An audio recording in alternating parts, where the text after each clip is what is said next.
नमस्कार, आपके साथ मैं हूं समीर अब्बास। रूस यूक्रेन जंग में लॉन्ग रेंज मिसाइलों के इस्तेमाल के साथ ही जंग का दायरा बढ़ गया है। बारूदी तबाही अब किसी भी तरह के युद्ध विराम की उम्मीदों को ध्वस्त कर रही है। ATACMS से अटैक के बाद रूस ने न्यूक्लियर हमले की तैयारी शुरू कर दी है। पुतिन की तैयारी के साथ ही यूरोप पर परमाणु विध्वंस का खतरा बढ़ गया है। रूस पर ATACMS से हमले के बाद ट्रंप ने पहली बार रिएक्ट किया है। ट्रंप ने कहा है कि रूस पर ATACMS से हमला करके यूक्रेन ने भारी गलती की है। दूसरी तरफ नाटो पोलैंड में हथियारों का जखीरा जमा कर रहा है। इन तमाम अहम खबरों पर रहेगी हमारी नजर। शुरुआत बड़ी खबर से कर रहे हैं। यूक्रेन के खिलाफ रूस की बड़ी एयर स्ट्राइक हुई है। रूस के अटैक हेलीकॉप्टर्स ने बमबारी की है। तस्वीरें इसकी सामने आई हैं, ये देखिए। यूक्रेन के सैन्य ठिकाने इस हमले में तबाह कर दिए गए। रूस के अटैक हेलीकॉप्टर्स ने ये बमबारी की।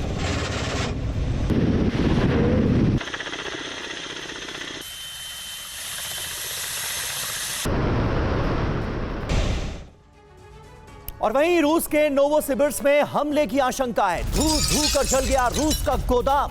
ड्रोन हमले की आशंका जताई गई है। ये देखिए तस्वीरें, किस तरह से ये पूरा का पूरा गोदाम आग की लपटों में घिरा हुआ नजर आ रहा है। ड्रोन के जरिए इस हमले को अंजाम दिया गया है, ये पता चल रहा है।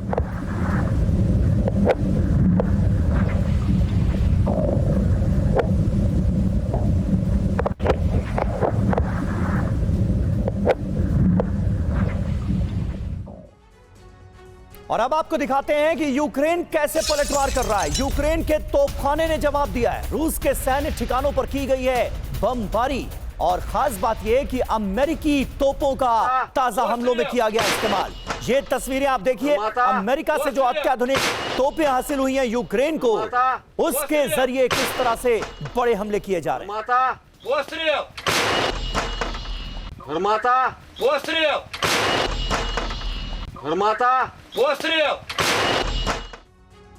और अहम खबर है, ATACMS अटैक में रूस का डूम्सडे प्लेन तबाह हो गया है। प्लेन IL-86 पर हमले के बाद गुस्से में है व्लादिमीर पुतिन। जवाबी कार्रवाई के लिए पुतिन ने आदेश भी जारी कर दिए हैं। IL-86 पर इस हमले के बाद रूस का रुख बहुत आक्रामक नजर आ रहा है। व्लादिमीर पुतिन बेहद गुस्से में।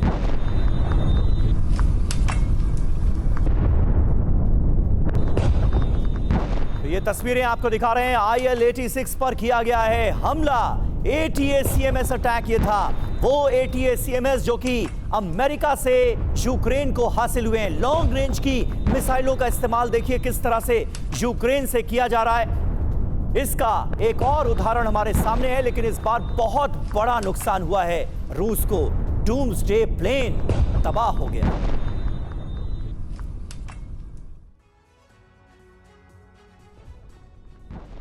यह हमला वाकई बहुत बड़ा था। पुतिन के डूम्सडे प्लेन का आधिकारिक नाम है इल्यूजन IL-86।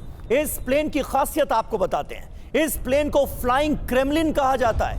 इसके अंदर पुतिन के दफ्तर का हर कमांड और कंट्रोल सेंटर मौजूद है। इसको परमाणु हमले के समय इस्तेमाल किया जाता है। हवा से ही राष्ट्रपति परमाणु हमले का आदेश इसके जरिए दे सकते हैं। इस प्लेन में रूसी सरकार के नीति निर्माताओं के बैठने की जगह बनाई गई है। परमाणु विस्फोट से होने वाले रेडिएशन का भी इस पर असर नहीं होता। इस विमान में एक भी खिड़की नहीं बनाई गई है। इस विमान के साथ रूस का MiG-29S चलता है। इसके अलावा Tu-96 न्यूक्लियर बॉम्बर भी इसके बेड़े में है। Tu-160 व्हाइट स्वॉन बॉम्बर भी इसके साथ ही मौजूद रहता है। बेड़े में चलने वाले सभी विमानों में न्यूक्लियर हथियार लगे होते हैं। बेड़े में चलने वाला Tu बॉम्बर बेजोड़ विमान है। इसकी स्पीड 2220 किलोमीटर प्रति घंटा होती है। Tu 40,000 फीट की ऊंचाई पर उड़ान भरता है। यह विमान 20,400 किलोग्राम वजन के हथियार लेकर उड़ान भर सकता है। इस बॉम्बर में 12 क्रूज मिसाइलें लगाई जा सकती हैं। Tu की रेंज 3000 किलोमीटर होती है। इसको स्टेल्थ डिफेंस सिस्टम के हिसाब से डिजाइन किया गया है। और खास बात यह कि इतना कुछ होने के बाद भी ये रडार की पकड़ में नहीं आता। रडार इसे ट्रेस नहीं कर पाता। और आइए अब आपको बिग वॉल के जरिए, इंफॉर्मेशन वॉल के जरिए रूसी एयरबेस को दिखाते हैं जहां यूक्रेन ने ATACMS से हमला किया है। ये देखिए जो तस्वीरें सामने आई हैं वो हम आपके सामने रख रहे हैं। ये वो इलाका है जहां पर ATACMS अटैक किया गया है और डूम्सडे प्लेन को नष्ट कर दिया गया है, बर्बाद कर दिया गया है। रूस इस हमले के बाद बहुत भड़का हुआ है। ATACMS जो कि अमेरिका से मिले उससे हमला किया जा रहा है। स्टॉर्म शैडो जो कि ब्रिटेन से मिली यूक्रेन को, उससे अटैक किया जा रहा है। अमेरिका के राष्ट्रपति जो बाइडेन ने ये जो क्लियरेंस दी थी, जिस तरह से ग्रीन सिग्नल दिया था लॉन्ग रेंज हथियारों के इस्तेमाल का, उसका देखिए कितना बड़ा और गंभीर नतीजा इस वक्त रूस को भुगतना पड़ा है।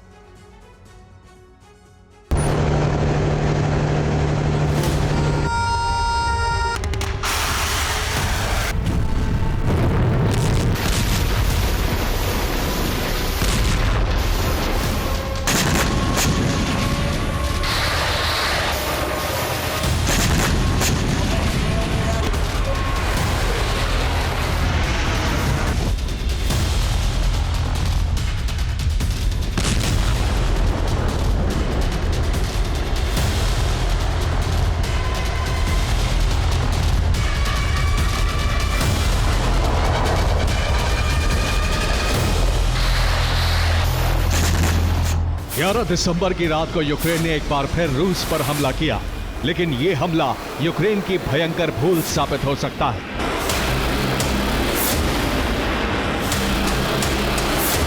11 दिसंबर की रात रूस का रोस्टोव क्षेत्र 10 से ज्यादा भीषण धमाकों से दहल उठा।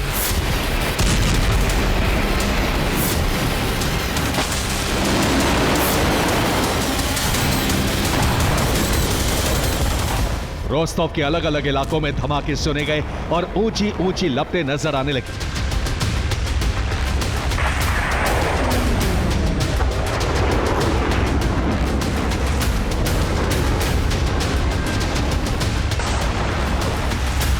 यूक्रेन ने बीती रात रूस के रोस्टोव क्षेत्र पर US made ATACMS long range missile से हमले किए।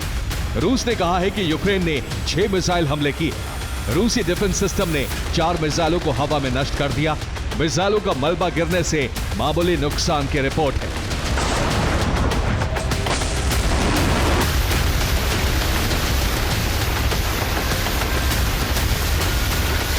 लेकिन यूक्रेनी मीडिया का दावा है कि मिसाइल फोर्सेस के हमले सटीक रहे और रूस को इन हमलों में बड़ा नुकसान उठाना पड़ा है।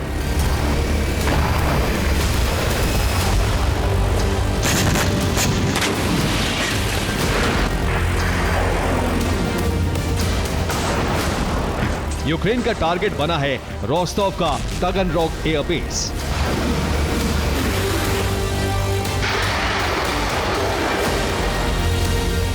रोस्टोव में रूस का तागनरोग एयरबेस है। यहां रूस के न्यूक्लियर बॉम्बर और फाइटर जेट तैनात रहते हैं।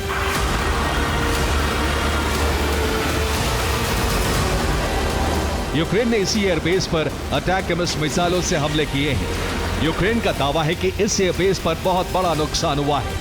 एयरबेस पर पुतिन का विशेष विमान IL-86 भी होने की रिपोर्ट है।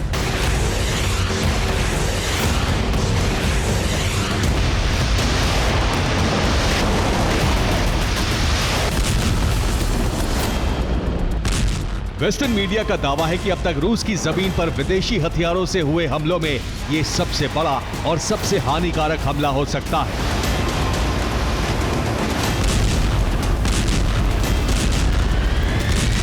यूक्रेन का दावा है कि अटैकम्स हमले में रूस की बिरीव एयरक्राफ्ट कंपनी भी तबाह हो गई।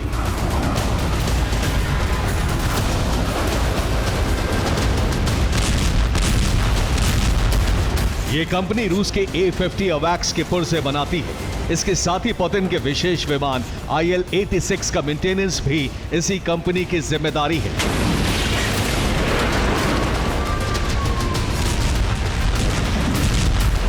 इसके अलावा यूक्रेन ने रूस के क्रास्नी हाइड्रोप्रेस प्लांट पर भी हमले किए हैं। ये कंपनी रूसी टैक्टिकल मिसाइलों के पुर्जे बनाती है। रोस्टोव के साथ साथ यूक्रेन ने ब्रियांस्क में ऑयल रिफाइनरी पर हमले किए। इससे रिफाइनरी में भीषण आग लग गई। यूक्रेन ने ब्रियांस्क में द्रुजबा ऑयल पाइपलाइन पर भी हमले किए हैं। यूरोपीय देशों को तेल सप्लाई करने वाली ये पाइपलाइन यूक्रेन के हमले में ध्वस्त हो गई और आग लग गई। ब्रियांस्क पर हमले के लिए यूक्रेन ने एयरक्राफ्ट टाइप कामिकाज़े ड्रोन का इस्तेमाल किया है।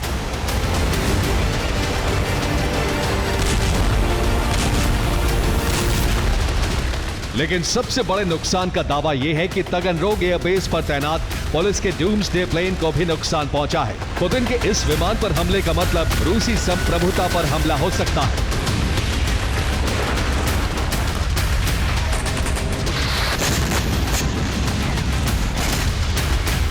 पुतिन का यह विशेष विमान न्यूक्लियर युद्ध के लिए डिजाइन किया गया है।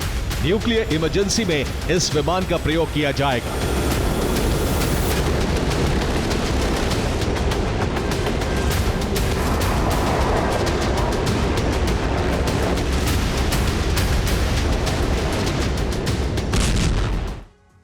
और इस बीच एक अहम खबर है, जर्मनी से भी यूक्रेन को बड़ी मदद मिली है। यूक्रेन को मिला है नया डिफेंस सिस्टम। जर्मनी से यूक्रेन को ये नए डिफेंस सिस्टम मिले हैं जो यूक्रेन की ताकत में करेंगे इजाफा।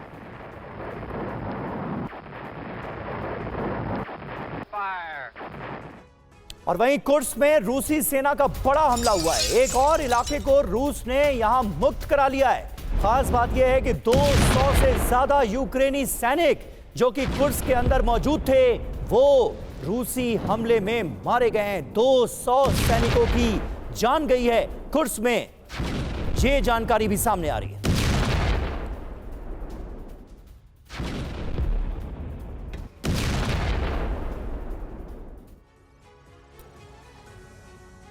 तो पुतिन क्या प्रण लेते हुए नजर आ रहे हैं, अब आप ये देखिए। कीव पर जल्द फतेह की तैयारी है। 24 घंटे से यूक्रेन पर विध्वंसक प्रहार किए जा रहे हैं। कुर्स्क में 200 से ज्यादा यूक्रेनी सैनिकों की मौत हो गई है। रूसी हमले में टैंक, 3 ब्रैडली वाहन भी तबाह हो गए। कुर्स्क के 2 और गांवों पर रूसी सेना का कब्जा हो गया है। ये वो इलाके हैं जो कि यूक्रेन के कब्जे से वापस लिए हैं रशिया ने।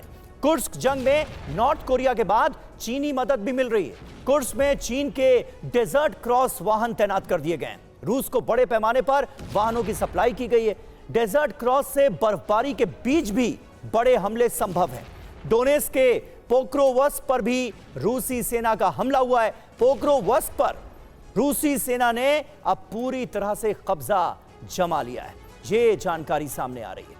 वहीं यूरोप पर परमाणु विहीन विध्वंस का खतरा बढ़ गया है। हमला परमाणु हथियार से नहीं होगा, लेकिन तबाही परमाणु विस्फोट जैसी ही होगी। अमेरिकी इंटेलिजेंस एजेंसियों के मुताबिक रूसी सेना ने न सिर्फ यूक्रेन में बल्कि यूरोप में भी अपने टारगेट लॉक कर दिए हैं। अमेरिका का दावा है कि रूस आने वाले कुछ दिनों के अंदर ही ऑर्चनिक मिसाइलों से यूक्रेन के साथ साथ यूरोप में भी विस्फोट कर सकता है।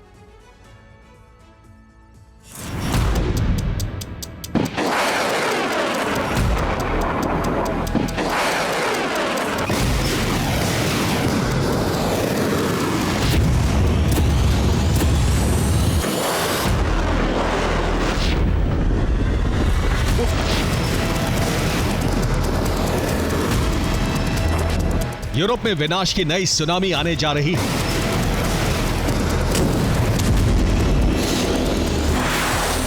यूरोप में ऐसा जलजला आ सकता है जिसमें कई देश एक साथ भस्म हो सकते हैं।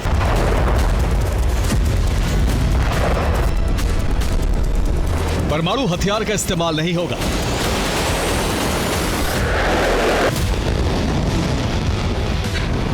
परमाणु धमाका नहीं होगा।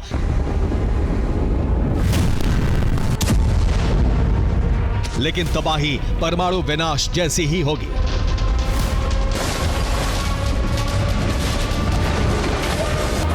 विनाश का यह बड़ा बवंडर कोई और नहीं बल्कि पुतिन और उनकी सेना ला सकती है।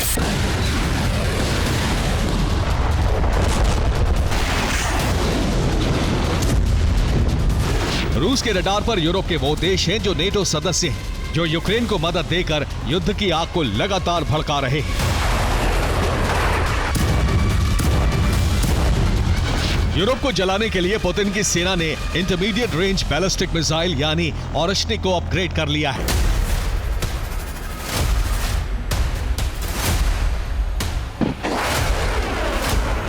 अमेरिकी खुफिया विभाग की रिपोर्ट है कि पुतिन और उनकी सेना IRBM मिसाइल से यूरोप में बड़ी तबाही मचाने की तैयारी कर चुकी है।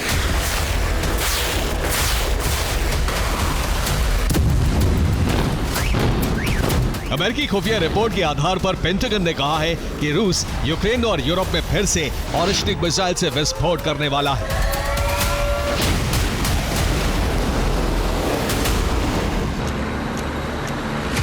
यूरोप में ऑरिश्निक मिसाइल से विनाश का खतरा तब बढ़ गया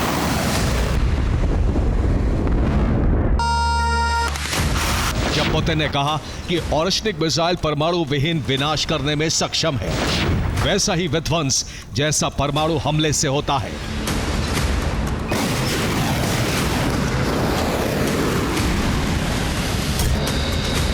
मतलब यह है कि रूस ने ऐसी ऑरिश्निक मिसाइल बना ली है जो परमाणु हमला किए बगैर ही परमाणु विनाश जैसी तबाही मचा सकती।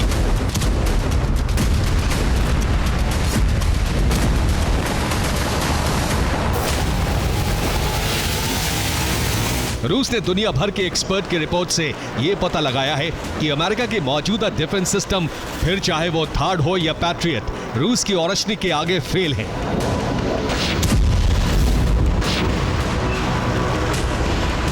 यही घोषणा पुतिन ने भी कर दी है।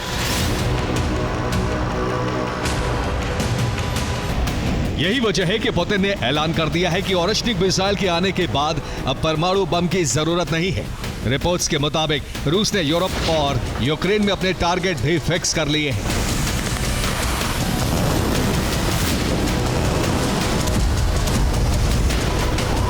माना जा रहा है कि रूस नॉर्डिक और बाल्टिक देशों के साथ साथ लंदन और पेरिस को भी दहलाने की तैयारी कर चुका है।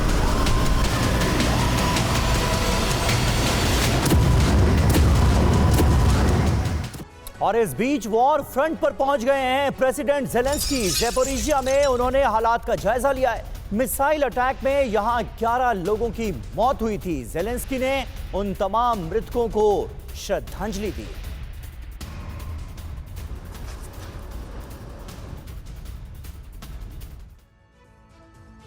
और अहम खबर है, यूक्रेन अब नहीं कर सकेगा ATACMS से हमले। ट्रंप ने बाइडेन के फैसले को गलत ठहराया है। ATACMS हमले से जंग और ज्यादा भड़केगी। ट्रंप सत्ता संभालते ही बदल सकते हैं ये फैसला। ATACMS से हमले की छूट को खत्म कर देंगे डोनाल्ड ट्रंप कारभार संभालते ही।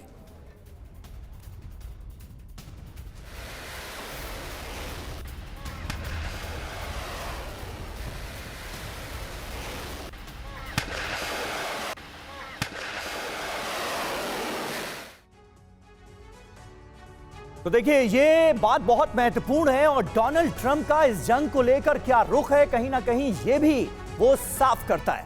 ATACMS से हमले पर डोनाल्ड ट्रंप का जो बयान है वो क्या है? जंग में अमेरिकी मिसाइल से हमला सही नहीं है, ये क्लियर किया है डोनाल्ड ट्रंप ने। रूस पर अमेरिकी ATACMS से हमला सरासर गलत है। ATACMS से हमले के बाद संघर्ष और ज्यादा बढ़ गया, ये जंग और ज्यादा बढ़ गई।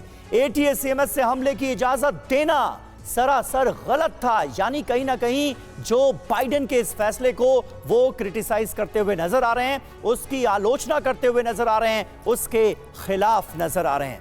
वहीं रूस यूक्रेन में लॉन्ग रेंज वेपन्स के इस्तेमाल के साथ जंग का दायरा भी बढ़ रहा है और बारूदी तबाही युद्ध विराम की उम्मीदों को ध्वस्त कर रही है। लेकिन आपको जानकर हैरानी होगी कि ये युद्ध क्षेत्र में आक्रामकता बढ़ने के बाद त्वरित रणनीतिक प्रसार नहीं है, बल्कि यूरेशिया में बदल रहे बारूदी हालात स्ट्रैटेजिक सेंटर्स में बने विस्तृत प्लान का नतीजा है। यानी ये जंग जानबूझकर भड़काई जा रही है और इसे रूस बनाम नेटो बनाने की कोशिश हो रही है।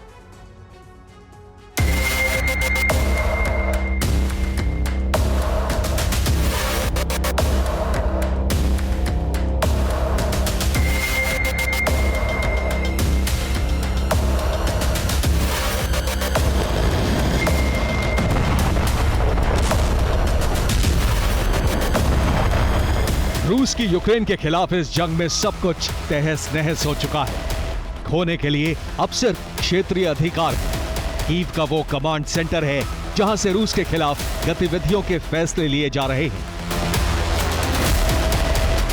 और ये कमांड सेंटर ऑपरेट हो रहा है 9000 किलोमीटर दूर से। ये ऑपरेटिंग सेंटर है अमेरिका का रक्षा विभाग पेंटागन, जो यूक्रेन को सहारा देकर रूस के खिलाफ जंग को भड़का रहा है। रूस पर बारूदी घेरा, बाइडेन ने बढ़ाया दायरा। इस जंग में लगातार हालात बिगड़े हैं, नुकसान भी बढ़ा है, इसलिए ट्रंप ने युद्ध विराम की कल्पना को हवा दी है। लेकिन अमेरिका के अंदर प्रभुत्व की जंग ने इस उम्मीद को भी धराशायी कर दिया। अमेरिका में ट्रंप शासन का काम शुरू होने से पहले ही जो बाइडेन उनके लिए मुश्किलें खड़ी करते नजर आ रहे हैं। दरअसल नेटो को लेकर ट्रंप के अलग रुख से यूक्रेन के सहयोगी नेटो देशों में एक डर का माहौल है। ट्रंप शासन में नाटो से अमेरिका के अलग होने की स्थिति में बाल्टिक और नॉर्डिक देशों पर रूस हावी होगा।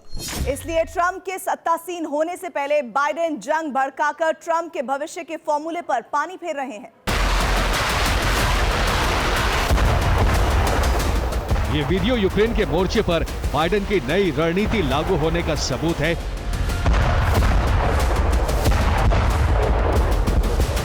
रूस पर एक बार फिर से नेटो की मदद से मिले लॉन्ग रेंज वेपन दागे जा रहे हैं, यानी रूस की जमीन पर बदले की कार्रवाई में नेटो के हथियार इस्तेमाल हो रहे हैं।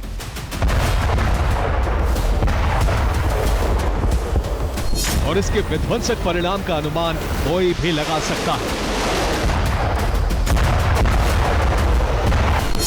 यूक्रेन के रूस पर जारी हमले के 3 नतीजे होंगे। पहला, रूस की जवाबी विध्वंसक कार्रवाई। दूसरा, नेटो देशों के खिलाफ रूस का एक्शन। और तीसरा, ट्रंप का यूक्रेन के युद्ध में फंसना।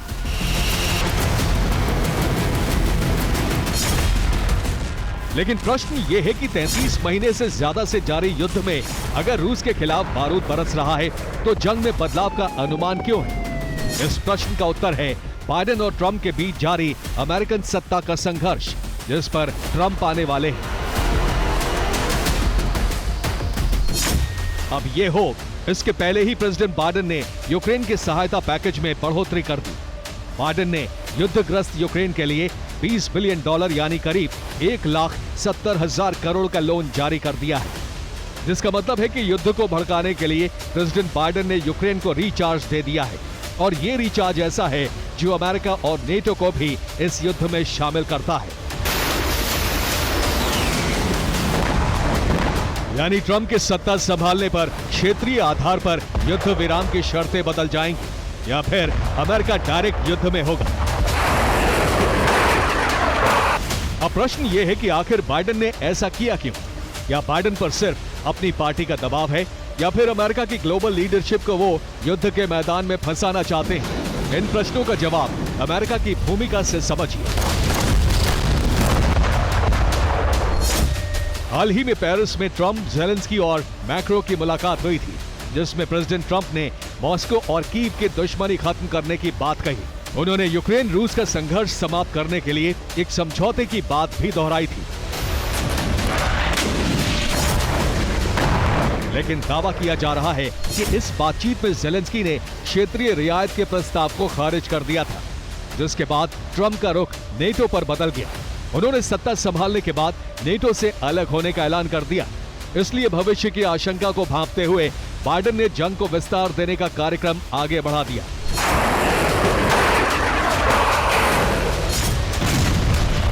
हालांकि क्रेमलिन ट्रंप की योजना पर विचार करने के लिए तैयार है।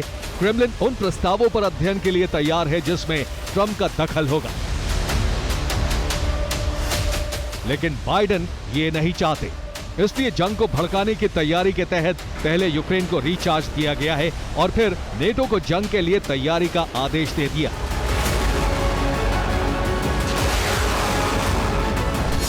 इस तैयारी के तहत यूरोप के देशों से बड़ी संख्या में हथियार पोलैंड ट्रांसफर किए जा रहे हैं, जिसकी जानकारी रूस को भी मिल चुकी है।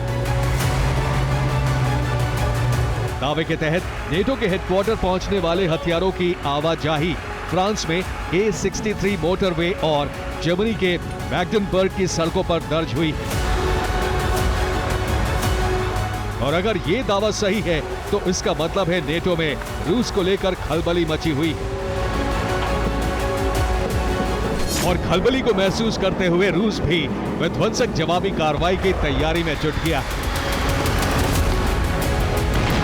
जिसका प्रमाण है रूस की सुरक्षा परिषद के उपाध्यक्ष दिमित्री मेदवेदेव का बीजिंग दौरा। और ये दौरा नॉर्डिक और बाल्टिक देशों के लिए अलर्ट अलार्म से कम नहीं है। इसलिए नेटो ने पोलैंड से लेकर बाल्टिक सागर तक तैनाती दुरुस्त करनी शुरू कर दी है, ताकि नॉर्डिक रीजन के डेनमार्क, नॉर्वे, स्वीडन, फिनलैंड और आइसलैंड की सुरक्षा हो सके। तो वहीं दूसरी तरफ बाल्टिक रीजन के एस्टोनिया, लातविया और लिथुआनिया को युद्ध संकट से उबारा जा सके।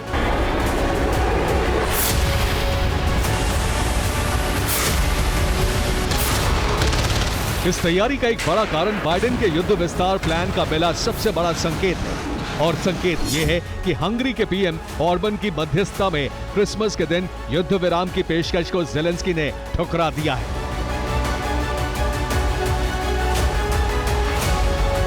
यानी रूस और यूक्रेन के लिए जो दिन खुशी और त्योहार का होता है, उस दिन भी ज़ेलेंस्की बारूद बरसाने का प्लान बना चुके हैं, जो जंग को बढ़ाने और ट्रंप के प्लान को बर्बाद करने की दिशा में सबसे बड़ा कदम होगा। Bureau report, TV9 Bharat. और नाटो और अमेरिका के खिलाफ रूस की बड़ी सैन्य तैयारी सामने आई है। रूस की न्यूक्लियर नेवल फोर्स तैयार हो गई है, पहले से कई गुना घातक हुई है रूसी नेवी।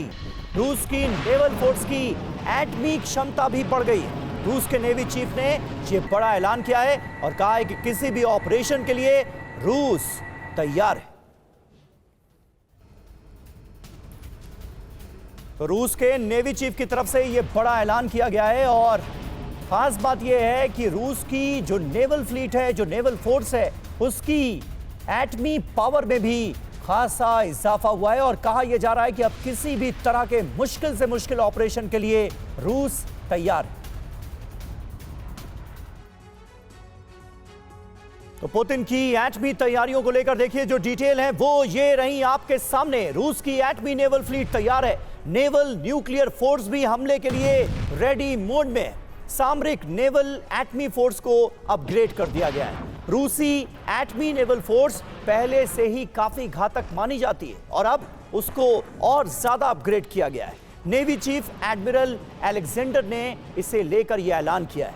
अब आपको बताते हैं रूसी नेवी में नया क्या है। अब नेवल फोर्स की एटमी ताकत में इजाफा किया गया है। एटमी अटैक के लिए नई नेवल फोर्स की तैनाती की गई है। तो ये अपने आप में महत्वपूर्ण बात है और आने वाले वक्त में ये जंग कितना घातक रूप ले सकती है, कहीं ना कहीं इसके संकेत भी हैं इस खबर में। अब नजर डालते हैं रूसी एटमी फोर्स की ताकत पर। रूसी एटमी फोर्स की ताकत ये देखिए, जो डिटेल्स हैं वो आपके सामने है। 64 युद्धपोत हैं, 16 डिस्ट्रॉयर्स हैं, 290 जहाज इस बेड़े में है, 500 फाइटर जेट्स हैं। इसके अलावा 24 न्यूक्लियर पनडुब्बियां रूस के पास हैं। यह है रूस की एटमी फोर्स की ताकत। आगे बढ़ते हैं खबरों में। देश के स्वदेशी लाइट टैंक जोरावर का लद्दाख के ऊंचाई वाले इलाकों में टेस्ट जारी है। जोरावर ने लद्दाख के हाई ऑल्टीट्यूड एरिया न्योमा में कई राउंड की सटीक फायरिंग करके बड़ी उपलब्धि हासिल की है। चीन की तैनाती का मुकाबला करने के लिए बना जोरावर टैंक का निर्माण डीआरडीओ और एलएनटी ने किया है। एलएसी में तैनात चीनी ZTQ-15 ब्लैक पैंथर टैंकों को धूल चटाने के लिए इसका निर्माण किया गया है। नाम है जोरावर। टेस्ट के दौरान 4200 मीटर से ज्यादा की ऊंचाई पर कई राउंड फायरिंग करके ये अपना दम दिखा रहा है। जोरावर को 25 टन श्रेणी के बख्तरबंद लड़ाकू टैंक के तौर पर डिजाइन किया गया है। टेस्टिंग के दौरान वायुसेना ने जोरावर टैंक की एयरलिफ्ट क्षमता का भी प्रदर्शन किया, ताकि जरूरत के वक्त इन टैंकों की तैनाती लद्दाख की ऊंची पहाड़ियों पर आसानी से की जा सके। सूत्रों के मुताबिक ये ट्रायल पूरे होने के बाद अगले साल जोरावर को यूजर ट्रायल के लिए भारतीय सेना को दिया जाएगा। भारत ने लद्दाख की भौगोलिक चुनौतियों को समझते हुए प्रोजेक्ट जोरावर का खाका तैयार किया था। सिर्फ 4 साल के अंदर ही इस टैंक का प्रोटोटाइप तैयार किया गया और इसके ट्रायल शुरू हो गए। भारतीय सेना को 359 लाइट टैंक लेने हैं जो कि पुराने हो चुके T-72 टैंक की जगह लेंगे। 22 अप्रैल 2021 में पहली बार सेना ने लाइट टैंक की खरीद के लिए रिक्वेस्ट फॉर इंफॉर्मेशन जारी किया। फिलहाल सेना ने 59 जोरावर्स का ऑर्डर दिया है। रक्षा मंत्री राजनाथ सिंह ने जोरावर के सफल हाई ऑल्टीट्यूड टेस्ट पर डीआरडीओ, सेना और वायुसेना को बधाई दी। और देखिए, चीन ने एलएसी के पास 500 हल्के टैंक ZTQ-15 तैनात कर रखे हैं। उनका मुंहतोड़ जवाब देने के लिए भारतीय सेना का जोरावर टैंक लद्दाख की चोटियों पर अपने गोलों से फायर कर रहा है। आखिर कैसे पहाड़ों में जोरावर ड्रैगन के ZTQ-15 टैंक का मुकाबला करेगा, इसके लिए एक कंपैरिजन हम आपके सामने अब रखने जा रहे हैं और वो कंपैरिजन ये रहा। ये देखिए, भारत का जोरावर और चीन का ZTQ-15 जिसका वजन है 33 टन का। भारत का जोरावर जो है इसका वजन है 25 टन का। इसके अलावा जोरावर की बात की जाए तो इसमें 105 mm की कैलिबर गन लगी हुई है और चीन के ZTQ-15 को आप देखिए, इसमें भी 105 mm की राइफल्ड बंदूक लगी है। इधर कैलिबर गन है, उधर राइफल्ड बंदूक है। जोरावर की स्पीड जो है वो है 70 किलोमीटर प्रति घंटा और ZTQ-15 की भी स्पीड यही है, यानी स्पीड के मामले में दोनों बराबर हैं। इसके अलावा मॉड्यूलर एक्सप्लोसिव रिएक्टिव आर्मर से लैस है भारत का जोरावर। वहीं चीन के ZTQ-15 में कॉम्पोजिट आर्मर का इस्तेमाल किया गया है। 1000 हॉर्स पावर का टर्बोचार्ज डीजल इंजन दोनों में ही लगा हुआ है, भारत के जोरावर में भी और चीन के ZTQ-15 में। इसीलिए ZTQ-15 का मुकाबला करने की जब बात होती है तो उस दिशा में एक बड़ा कदम माना जा रहा है भारत के जोरावर को। और सर्दियों के दिन शुरू हो चुके हैं। लद्दाख समेत पूरा एलएसी का इलाका बर्फ की चादर से ढक चुका है। ऐसे में सेना के लिए एलएसी में पेट्रोलिंग करना मुश्किल हो जाता है, जिसका फायदा अक्सर चीन उठाने की कोशिश में रहता है। लेकिन दुश्मन के हौसले पस्त करने के लिए सेना अब एलएसी पर पेट्रोलिंग करने के लिए लेकर आई है ATV। सेना के जवान अब एलएसी पर ATV यानी ऑल टेरेन व्हीकल से पेट्रोलिंग कर रहे हैं। ATV पूर्वी लद्दाख की बर्फीली चोटियों से लेकर कश्मीर की घाटी तक हर तरह की भौगोलिक परिस्थितियों में चल सकती है। ये किसी भी तरह के ऊबड़ खाबड़ रास्तों पर, ऊंचे पहाड़ों की चढ़ाई, ढलान, पथरीले रास्तों पर बेहद तेज रफ्तार से दौड़ सकती है। तस्वीरों में आप देख रहे हैं, यहां तक कि ये राजस्थान के रेगिस्तान में भी दौड़ सकती है। ये गाड़ियां कम वजन और हाई मोबिलिटी को ध्यान में रखकर डिजाइन की गई। जवानों को पेट्रोलिंग के लिए स्पीड सुविधा मिलती है। ATV के जरिए किसी भी तरह के मौसम में जवान स्ट्रैटेजिक लोकेशन तक पहुंच सकते हैं।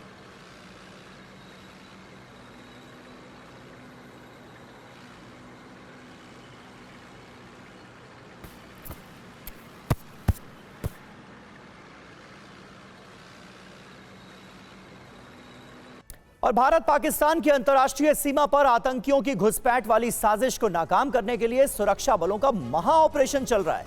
सुरक्षा एजेंसियों को इनपुट मिलने के बाद पिछले कई दिनों से एजेंसियां अलर्ट मोड पर हैं। नदी, नाले, जंगल खंगाले जा रहे हैं। सूत्रों से मिली जानकारी के मुताबिक सर्दी बढ़ने की वजह से आतंकी नदी, नालों, सुरंगों के जरिए भारतीय सीमा में घुसपैठ की कोशिश कर रहे हैं। भारत पाकिस्तान अंतर्राष्ट्रीय सीमा पर बड़ी संख्या में आतंकी घुसपैठ की फिराक में है। सीमा पार बने लॉन्चिंग पैड्स में सैकड़ों की तादाद में आतंकी मौजूद हैं। इसी के मद्देनजर सीमा पर जॉइंट ऑपरेशन चलाया जा रहा है। सरहद पर और सरहद के पार दुश्मन पर पैनी नजर रखने के लिए तीसरी आंख यानी ड्रोन का सहारा लिया जा रहा है। बॉर्डर पर बड़े पैमाने पर एंटी टनल ऑपरेशन चलाया जा रहा है। ऊंची ऊंची घास, जंगल के इलाकों और नदी नालों में जवान सर्च ऑपरेशन चला रहे हैं ताकि पाकिस्तानी आतंकी हमारी सीमा में घुसपैठ करें तो उन्हें फौरन उनके अंजाम तक पहुंचाया जा सके, मार गिराया जा सके।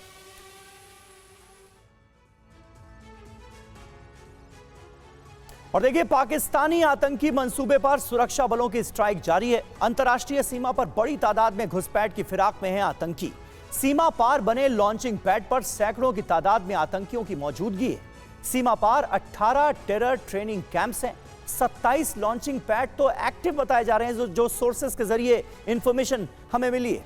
अंतर्राष्ट्रीय सीमा पर घने कोहरे की आड़ में घुसपैठ की फिराक में हैं ये आतंकी।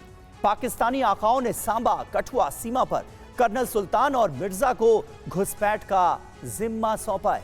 आतंकी घुसपैठ की आशंका के बाद अंतर्राष्ट्रीय सीमा पर हाई अलर्ट है। सुरक्षा एजेंसियों को इनपुट मिलने के बाद अलर्ट मोड पर सुरक्षा बल है। नदी नाले जंगल खंगालने में जुटे हुए हैं जवान। सीमा पर BSF, SOG, CRPF, Jammu Kashmir police का ज्वाइंट सर्च ऑपरेशन चलाया जा रहा है। और टीवी 9 संवाददाता अंकित भट्ट भारत पाकिस्तान अंतर्राष्ट्रीय सीमा पर वहां पहुंचे जहां भारतीय जवान आतंकियों की हर मूवमेंट पर नजर रख रहे हैं। उनकी ये ग्राउंड रिपोर्ट भी आपको दिखाते हैं। इस समय मैं मौजूद हूं अंतर्राष्ट्रीय सीमा के ग्रामीण इलाके में, जहां पर जम्मू कश्मीर पुलिस की स्पेशल ऑपरेशन ग्रुप के जवान, सीआरपीएफ के विशेष कमांडोज और बीएसएफ के विशेष कमांडोज अंतर्राष्ट्रीय सीमा में जॉइंट ऑपरेशन चला रहे हैं। ये ऑपरेशन इसलिए चलाया जा रहा है ताकि जितने भी आतंकी इस इलाके में आने की साजिश रच रहे हैं उसको विफल किया जा सके, और साथ में किसी भी तरीके से अगर इस इलाके में कोई भी आतंकी छुपा हुआ है उसको न्यूट्रलाइज किया जा सके। ड्रोन क्योंकि एक बड़ा चैलेंज रहता है, और ऐसे में लगातार पाकिस्तान में बैठे हुए आतंकियों के आका ये प्रयास भी करते आए हैं कि ड्रोन के जरिए हथियार और ड्रग्स की खेप इस तरफ भेजी जा सके, जिसको कई बार जम्मू कश्मीर पुलिस और साथ में बीएसएफ की तरफ से अंतर्राष्ट्रीय सीमा पर विफल भी किया गया है। आप तस्वीरों में देख सकते हैं जम्मू कश्मीर पुलिस के जवान, बीएसएफ के जवान और साथ में सीआरपीएफ के विशेष कमांडोज किस तरीके से यहाँ पर लगातार इन घने सरकंडों में ऑपरेशन चला रहे हैं, इन घने इलाकों में ऑपरेशन चला रहे हैं, ताकि ये देखा जा सके कहीं यहाँ पर कोई ड्रोन तो नहीं है, कहीं यहाँ पर कोई संदिग्ध तो नहीं है। तस्वीरों में आप देख सकते हैं कि किस तरीके से जम्मू कश्मीर पुलिस के स्पेशल ऑपरेशन ग्रुप के जवान जो है ना सिर्फ ग्राउंड पर सर्च कर रहे हैं, चप्पे चप्पे को यहाँ पर खंगाल रहे हैं, बल्कि तीसरी आंख से भी जो नज़र है वो रखी जा रही है ताकि इस इलाके में सर्च किया जा सके, और यहाँ पर जितनी भी घने जंगल है, झाड़ियाँ हैं, सरकंडे हैं, उनको यहाँ पर देखा जा सके और उसके बाद ही जवानों को आगे जाने की अनुमति दी जा सके। तस्वीरों में भी आप देख सकते हैं कि तीसरी आंख का काम किस तरीके से जवान जो है वो यहाँ पर कर रहे हैं ताकि इलाके में सर्च की जा सके।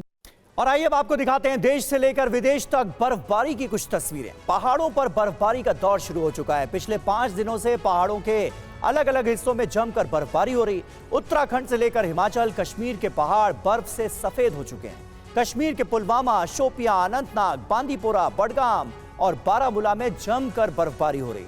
गुलमर्ग, सोनमर्ग, जोजिला दर्रे, गुरेज और तंगमार्ग जैसे इलाकों में भी हल्की से मध्यम बर्फबारी हुई है। बर्फ का असर मैदानी इलाकों में भी हो रहा है और कड़ाके की ठंड पड़नी शुरू हो गई। पहाड़ों में बर्फबारी है तो वहीं सुपर पावर देश अमेरिका भी बर्फ से पूरी तरह से प्रभावित नजर आ रहा है। न्यूयॉर्क में बर्फीला तूफान आया जिससे जनजीवन बेहाल हो गया। तस्वीरें आपके सामने हैं, एक तरफ कश्मीर, दूसरी तरफ न्यूयॉर्क। और आइए सबसे पहले आपको जम्मू कश्मीर के बाल्टाल लिए चलते हैं। वहां की तस्वीरें दिखाते हैं जहां कई इंच बर्फ पड़ी है।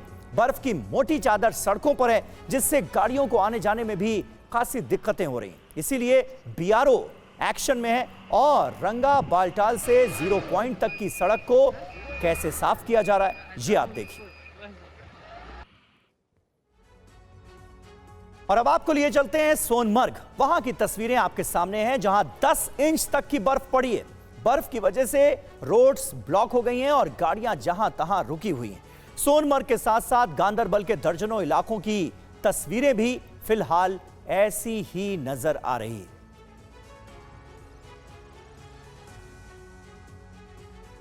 तो जबरदस्त बर्फबारी कई जगहों पर मुश्किल का सबब है। अब यह तस्वीर कश्मीर के तंगमर्ग की है जहां बर्फबारी के बाद टूरिस्ट की भीड़ बढ़ गई है।